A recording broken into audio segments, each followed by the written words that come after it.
வணக்கம் நேர்களே, நான் உங்கள் ஆஸ்ட்ரோ பூர்ணா. இன்னைக்கு நாம பார்க்கக்கூடிய சிறப்பு பதிவு ஜூலை மாத பலன்கள். ஜூலை மாதத்துல கிரகங்களின் கோச்சார நிலவரங்கள் எப்படி இருக்க போகுது, அது ஒவ்வொரு ராசி என்பர்களுக்கும் என்ன மாதிரியான பலனை கொடுக்க போகுது அப்படின்றத இந்த பதிவுல நம்ம தெளிவா பார்க்கலாம்.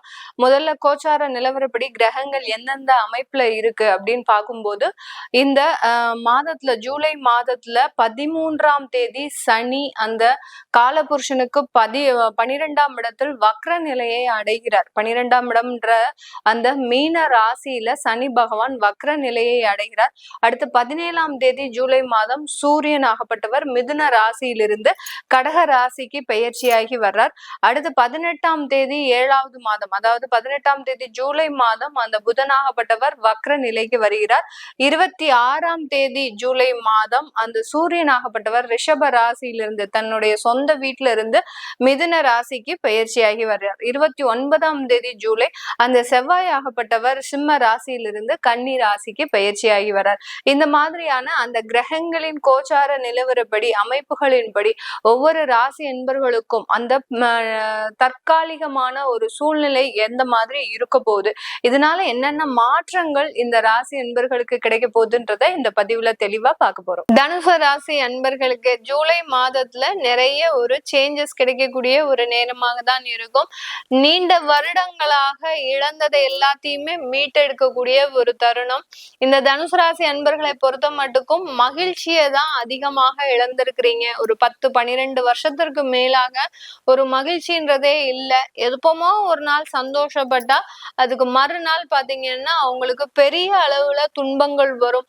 அதை நினைச்சே வருத்தப்படாத நாட்களே கிடையாது. அந்த அளவுக்கு மகிழ்ச்சியை இழந்து தவிக்கக்கூடிய இந்த தனுசு ராசி அன்பர்களுக்கு மீண்டும் அதை மீட்டெடுக்கக்கூடிய ஒரு தருணம். ரொம்ப லைஃப ஒரு ஹாப்பியா என்ஜாய் பண்றது, குழந்தைகளோடு ஒரு என்ஜாய் பண்றது, கணவன் அந்த மாதிரியாக கூட்டு குடும்பத்தோட சில ஒரு சந்தோஷம்ன்றது நீண்ட நாட்களுக்கு பிறகு இந்த தனுசு ராசி அன்பர்களுக்கு இந்த ஜூலை மாதத்துல கிடைக்கக்கூடிய ஒரு நேரமாக இருக்கும். உங்களுடைய அர்த்தாஷ்டம சனி வக்ர நிலை அடையிறதுதான் இந்த காலத்தினுடைய இந்த ஒரு ஸ்பெஷாலிட்டியே. அந்த 4ஆம் இடத்துல இருக்கக்கூடிய அந்த சனி பகவான் வக்ர நிலை அடையும் போது உங்களுக்கு சின்ன சின்ன சந்தோஷங்கள் மனதுக்குள்ள பூக்கக்கூடிய ஒரு நேரமாக இருக்கும்.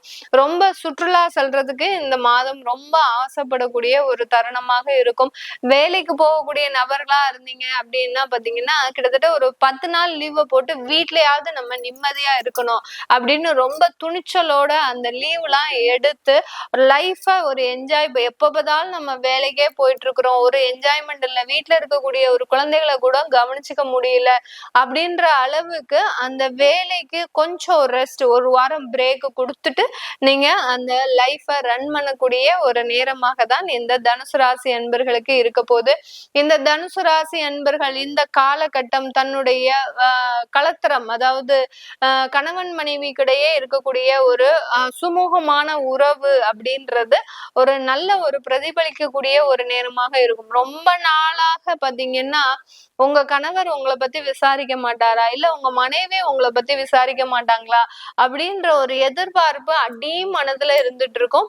இந்த மாதத்துல பாத்தீங்கன்னா ஒருத்தருக்கு ஒருத்தர் அந்த மாதிரிலாம் கேட்டுட்டு நீங்க சாப்பிட்டீங்களா, டயத்துக்கு தூங்குறீங்களா, இந்த மாதிரியாக எல்லாம் அந்த ஒரு சுமூகமான உறவு, ஒரு சின்ன ஒரு வேர்டு தான். இந்த வார்த்தைகள் இல்லாம இந்த தனுசு ராசி அன்பர்கள் நீண்ட வருடங்களாக ஒரு வேதனையை அனுபவிச்சிருக்கிறீங்க. நம்ம யாருக்காக வாழ்றோன்னே நமக்கு தெரியல, நம்ம யாருக்காக சம்பாதிக்கிறோம் தெரியல. இந்த மாதிரி எல்லாம் ஒரு சின்ன சின்ன வார்த்தைகளுக்கு ஆசைப்பட்டு அந்த வார்த்தைகள் கிடைக்காம ஒரு அவதிப்பட்டவர்களும் இந்த தனுசு ராசி என்பர்கள் தான். இந்த காலகட்டம், இந்த ஜூலை மாதம் அது எல்லாமே உங்களுக்கு சுமூகமாக நடக்கிறதுக்கு உண்டான ஒரு மாதமாக தான் இருக்க போது.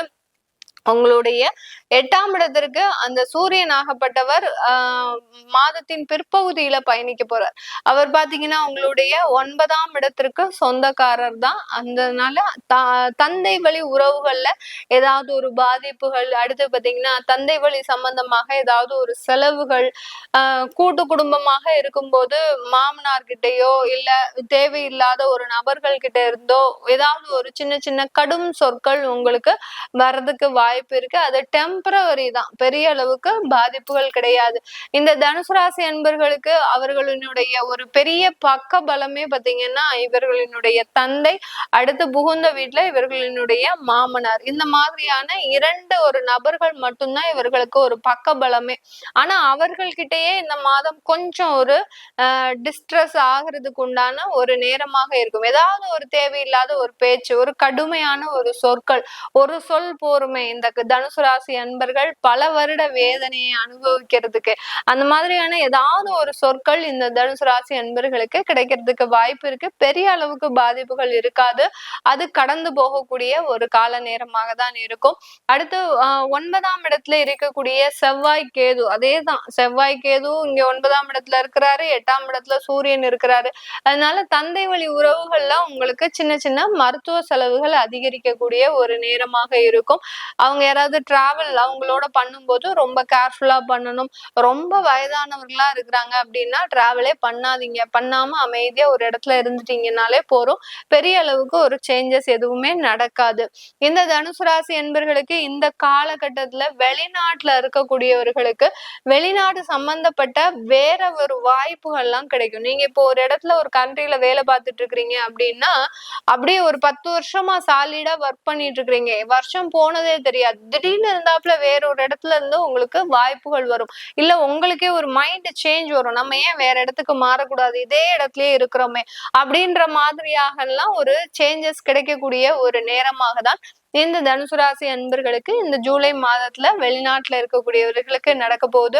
ஸ்டூடெண்ட் வீசால இருக்கக்கூடியவர்கள், அங்க போய் படித்து கொண்டு இருப்பவர்கள் தனுசு ராசி என்பவர்கள் அந்த படிப்புல முழுமையான கவனம், ஹார்ட் ஒர்க் எல்லாமே பெரிய லெவலுக்கு ரீச் ஆகக்கூடிய ஒரு நேரமாக இருக்கும்.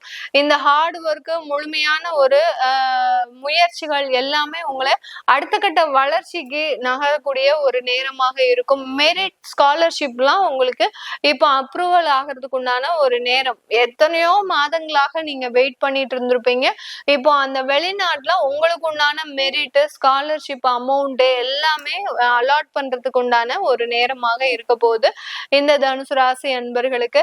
தனுசு ராசியில இருக்கக்கூடிய தொழில் செய்யக்கூடியவர்களுக்கு பாத்தீங்கன்னா இந்த காலகட்டம் நல்ல ஒரு அபரிமிதமான ஒரு வளர்ச்சி, தொழிலையும் நிறைய ஒரு தேவைகள் நிறைவேறக்கூடிய ஒரு நேரமாக இருக்கும். ஆனா தொழில் ஸ்தானாதிபதி 8ஆம் இடத்துல இருக்கிறதுனால சில பாதிப்புகள் இருக்கும். ஆனா மாதத்தின் பிற்பகுதியில அவர் வக்ரமாகிறார்.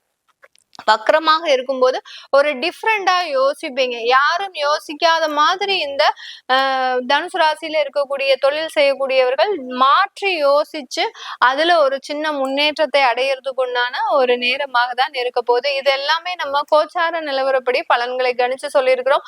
உங்களுடைய தசாபுத்தி பலன்களை, சுயஜாதக பலன்களை பார்க்கணும் விருப்பப்படுறவங்க கீழே இருக்கிற நம்பருக்கு வாட்ஸ்அப்ல அப்பாயின்மெண்ட் வாங்கிக்கிட்டு நீங்க என்கிட்ட கன்சல்ட் பண்ணிக்கலாம். உங்களிடமிருந்து விடைபெறுவது உங்கள் ஆஸ்ட்ரோ பூர்ணா. நன்றி, வணக்கம்.